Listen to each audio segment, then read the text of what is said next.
Hello everyone, welcome to our video ministry update for the month of December, where we share with you all that's going on in our lives and our ministry here in the country of Bolivia. From very early on in our ministry here, we've always tried to focus on helping people to grow through the Word of God. And we started out our teaching with certain themes or topics, and although I'm not against preaching topical messages, I think that we've seen much more growth in the lives of our people since we started doing expository preaching and preaching through books of the Bible throughout the years.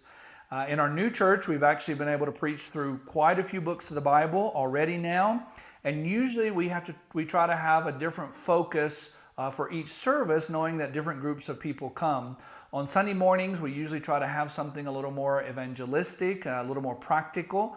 On Sunday night, we usually try to focus on life issues for those who are more faithful. And then on Wednesday nights, we usually have Bible study where we try to focus on issues of the church. And so far on Sunday mornings, we're about 3/4 of the way through the book of Matthew. On Sunday nights, we've already done first and half, a little over half of 2 Corinthians. And then on Wednesday nights, we've done Galatians, Ephesians, Philippians, Colossians, James, 1st, 2nd, and 3rd John. And it's been very encouraging to see how people really enjoy learning the Word of God and how they've even shown growth in their personal lives. And I think one of the greatest compliments that I've ever received throughout the years is that when people come to our church and they say, well, for the first time, I'm actually understanding the Bible. For the first time, I'm actually learning what the Word of God says. So it's a great encouragement to us and something we always try to focus on, and we always pray that our people continue to grow through the Word. Also, this past month, the church in Pacata was able to have a family conference where they focused on helping strengthen the families of the church and even reach new families in the community there.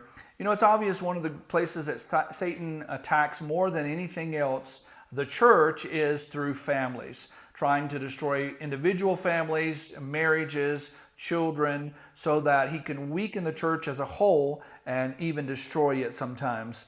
The church there had a 4-day family conference where they had special preaching each night, where they were able to encourage families and strengthen them. The theme of the conference was being a godly family in an evil world.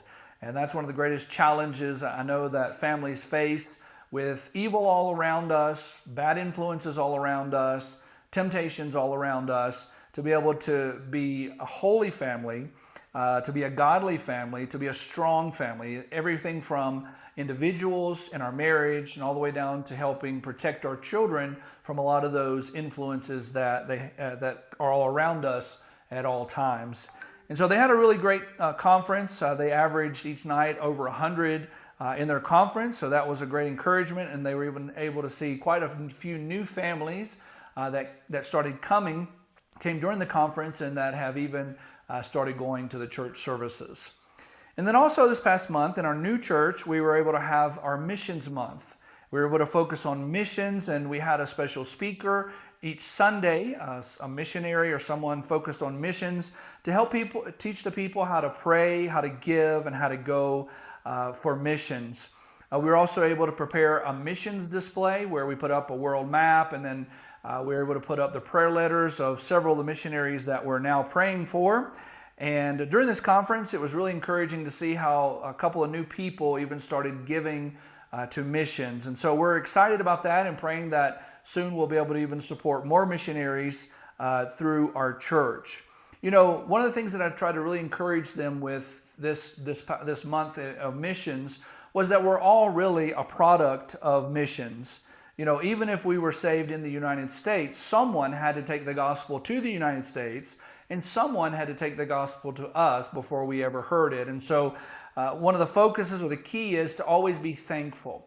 Thankful that someone brought us the gospel, but then be willing to take the gospel to somebody else that still has not heard it. And that might be our neighborhood, that might be our city, but especially I think that rings true when it comes to many countries around the world that still don't have clear gospel witnesses, churches that preach the gospel to them. And so thank you so much for all that you do for missions, and pray for churches on the mission field that even they would also have a burden for missions and get involved in missions. So a few prayer requests for this month. Please continue to pray for Bolivia. We continue to face pretty difficult economic situations, and things are kind of spiraling down, getting worse and worse. And so we're praying that God will help turn that around, that things will start to get better soon, especially for the people here that are really suffering with a huge increase in prices, and then not an increase in salaries and things like that. So things are a lot more difficult here. Also pray for our new church, that the people will grow both spiritually and also in their involvement in the church, to begin serving in the church, and so that we can see our church continue to grow.